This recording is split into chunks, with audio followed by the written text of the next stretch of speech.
তো আমরা এখন আছি ওয়ালটনের মোবাইল প্রোডাকশন প্ল্যান্টে, আর তার সামনে এখানে আমরা দেখতে পাচ্ছি একটা ওয়ালটন মোবাইলের গ্যালারি। এখানে বেসিক্যালি তাদের সব ফোনের মডেল গুলা সাজানো আছে এবং তাদের যে সার্টিফিকেশন গুলো আছে সবকিছু এখানে সাজানো। তো এককালে ওয়ালটনের প্রিমো সিরিজ অনেক পপুলার একটা মডেল ছিল বাংলাদেশে। আপনাদের মধ্যে ম্যাক্সিমাম লোকই ওয়ালটনের এই প্রিমো সিরিজ ব্যবহার করে থাকবেন। তার মধ্যে অন্যতম যদি দুই একটা মডেল বলি তাহলে ওয়ালটনের প্রিমো RX সিরিজের আছে, RX7 মিনি, RX8, আরো অন্যান্য যে মডেলগুলো আছে প্রিমো সিরিজের। তাদের এই প্রিমো সিরিজটা এখন ডিসকন্টিনিউ হলে তাদের নতুন কিছু সিরিজ মার্কেটে আছে এখন, যেমন এখানে নেক্সট ডে দেখতে পাচ্ছি, দেন জেনন সিরিজ দেখতে পাচ্ছি।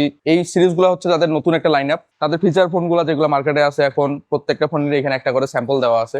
এই ফোনটাও হয়তো ওয়ালটনের হইতে পারতো, বাট অত আগে ওয়ালটন এক্সিস্ট করতো না। তারপরেও ওয়ালটন তাদের প্রিমো সিরিজ দিয়ে খুব তাড়াতাড়ি মার্কেট ক্যাপচার করলেও ইদানিং মনে হচ্ছে তাদের মার্কেট একটু ডাউন চলতেছে, কেন জানি না। তো এখানেও দেখতে পাচ্ছি তাদের সেই গোটেড প্রিমো সিরিজের ফোন একদম শুরুর দিকের। এখানে আমরা একটা iPhone 16 দেখতে পাচ্ছি, ওয়ালটন iPhone 16। এখানে আমরা দেখতে পাচ্ছি ওয়ালটনের প্রতিষ্ঠাতা চেয়ারম্যান আলহাজ SM নজরুল ইসলাম। এখানে তাদের কিছু সার্টিফিকেশন ফোনের জন্য, কিছু অ্যাওয়ার্ডস, নিচেও কিছু অ্যাওয়ার্ড দেখা যাচ্ছে। এগুলা হচ্ছে ওয়ালটনের এখন পর্যন্ত ম্যানুফ্যাকচার করা ফোনগুলো। Most important thing, made in Bangladesh.